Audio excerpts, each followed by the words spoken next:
जब हमें स्थान निश्चित करना होता है तब हम यूज करते हैं किसका? देयर का। डियर नहीं देयर, ठीक है। डियर वर्ड बोलेंगे तो ये हो जाएगा क्या?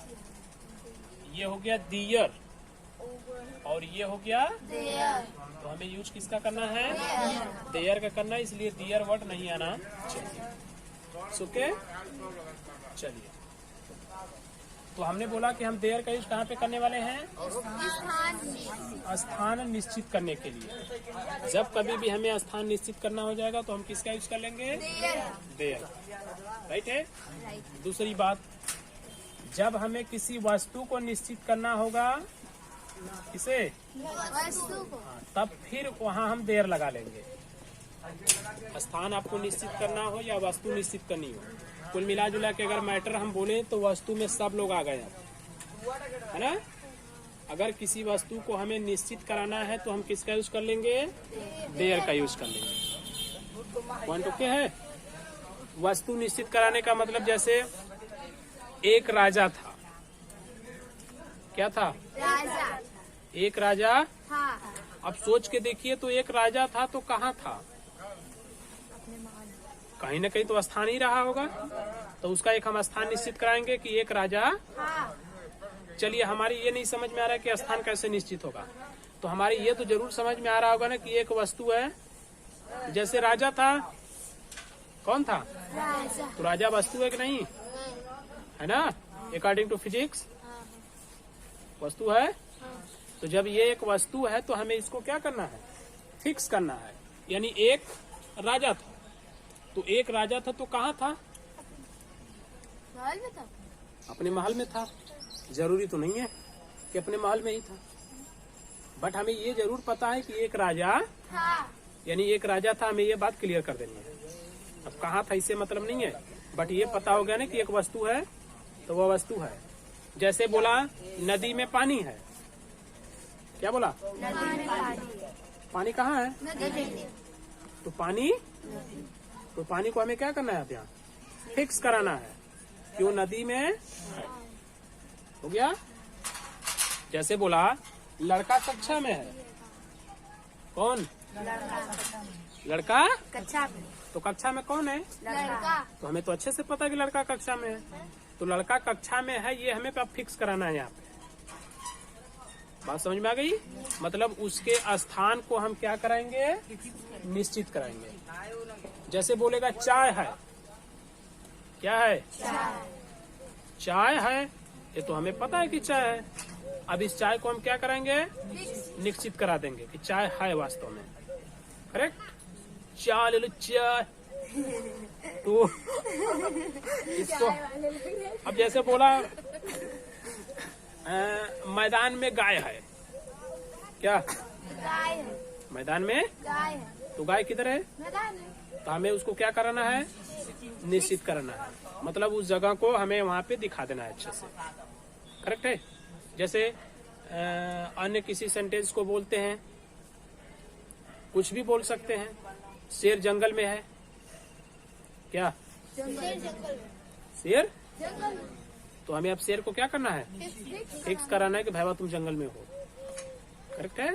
तो जब भी हमें चीजों को निश्चित करने की बात आ जाए तो हमें किसका यूज कर लेना चाहिए? देयर का यूज कर लेना चाहिए। देयर। ठीक है। जिसका सबसे सटीक एग्जाम्पल होता है एक राजा था। कौन था? राजा। तो एक राजा था में बताइए कि इसमें एक राजा था कि इंग्लिश क्या बनाओगे? देयर। नहीं, ऐसे जिसे यू थिंक देयर के बारे में पता ही नहीं है। तो एक राजा था तो क्या लिखते हैं? A king was. यही लिखते हैं ना? हाँ कहो हस्बैंड। कहते एक राजा था। अ किंग वाज, एक राजा था, यही बना के छोड़ देते हैं। तो ये रंग हो जाता। करेक्ट है।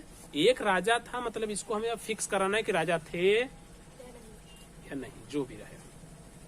ठीक है। जैसे नदी में पानी है, तो भाई नदी में पानी है आप कह रहे हो तो ही भाई करेगा, चाहे नहीं भी हो सकता है, तो इससे हमसे कुछ लेना देना है नहीं, रहे चाहे मत रहे। हमें अब फिक्स कराना है कि नदी में पानी है, चाहे नहीं है, बात खत्म। पॉइंट समझ में आ रहा है? चलिए, कुल मिला जुला के हम अब इसके तरफ बढ़ेंगे और ये देखेंगे कि आखिर जब देयर का यूज करेंगे तो हम हेल्पिंग वर्ब क्या लगाएंगे। कौन सा वर्ब? हेल्पिंग वर्ब क्या लगाएंगे। राइट है? तो आप हमेशा ध्यान रखना ना कि हेल्पिंग वर्ब देयर के साथ कभी भी देयर के अनुसार नहीं लगती। इसके देयर के अनुसार कभी भी हेल्पिंग वर्ब नहीं लगेगी। तो लगेगी किसके अनुसार? वस्तु के अनुसार। वहाँ पे जो वस्तु होगी उस वस्तु के अनुसार हम क्या लगाएंगे? हेल्पिंग वर्ब लगाएंगे। वस्तु सिंगुलर है तो सिंगुलर हेल्पिंग वर्ब, और प्लूरल है तो प्लूरल हेल्पिंग वर्ब। ठीक है? अब हम समझते हैं कि आखिर देयर है क्या। तो देयर एक इंट्रोडक्टरी प्रोनाउन है। क्या है? इंट्रोडक्टरी प्रोनाउन है, मतलब ये एक तरह से बोला जाए तो परिचय कराने वाला प्रोनाउन है। इंट्रोडक्टरी प्रोनाउन, करेक्ट है? तो देयर को हम क्या बोलते हैं? इंट्रोडक्टरी प्रोनाउन बोलते हैं। करेक्ट हो गया? और देयर के साथ जो वस्तु यूज होगी उस वस्तु के अनुसार हम क्या लगाएंगे? हेल्पिंग वर्ब लगाएंगे। कुल मिला जुला के आप माइंड में अपने एक चीज थाम लीजिए कि जब भी हम इंट्रोडक्टरी प्रोनाउन का यूज करेंगे तो जो वस्तु होगी उस वस्तु के अनुसार हम हेल्पिंग वर्ब का यूज करेंगे। पॉइंट ओके हो गया? समझ में आ गया कि नहीं आ गया? तो एग्जाम्पल ले लें। जैसे एक राजा था। क्या था? इसको अब क्या करेंगे? निश्चित करेंगे। एक राजा था, तो ये तो हमें पता नहीं चलेगा सेंटेंस पढ़ के कि कैसे कब निश्चित कराना है कि नहीं कराना है। बट एक राजा था, इसको पढ़ने पे आपको ये तो पता चलेगा ना कि सब्जेक्ट कौन है। सब्जेक्ट कौन है? एक राजा। तो हम लिखेंगे एक राजा था, मतलब अ किंग वॉज। इतने से तो काम होगा नहीं, तो ऐसे भी आप माइंड में ला सकते हो। ठीक है? तो हम लोग क्या लिखने वाले हैं? देयर एक ही राजा है ना, एक राजा था। बन गया? जैसे किताबें हैं। क्या? किताबें हैं। तो हम लोग क्या लिखने वाले हैं? There are books. बहुत सी किताबें हैं ना, तो देयर आर बुक्स, किताबें हैं। हो गया? जैसे नदी में पानी था। नदी में पानी था। तो पहले हम क्या लिखेंगे? देयर क्या था? पानी तो सिंगुलर ही होगा। अनकाउंटेबल तो हमेशा वही चलते हैं। वॉच वाटर ही ना in the river. There was water in the, नदी में पानी। चाहो तो इसको ऐसे भी लिख सकते हो, water was in the river. Water was in the, नदी में पानी। तो भी ठीक है, कोई दिक्कत नहीं। ऐसे भी ठीक है, कोई दिक्कत नहीं है। जैसे एक सेंटेंस हम लोग लिखते हैं मस्त वाला। इसका हेल्पिंग वर्ब वही रहेगा। हाँ, सब कुछ सेम होंगे। इसके जो भी मतलब किसी में भी रहे उससे हमसे मतलब नहीं है। क्या?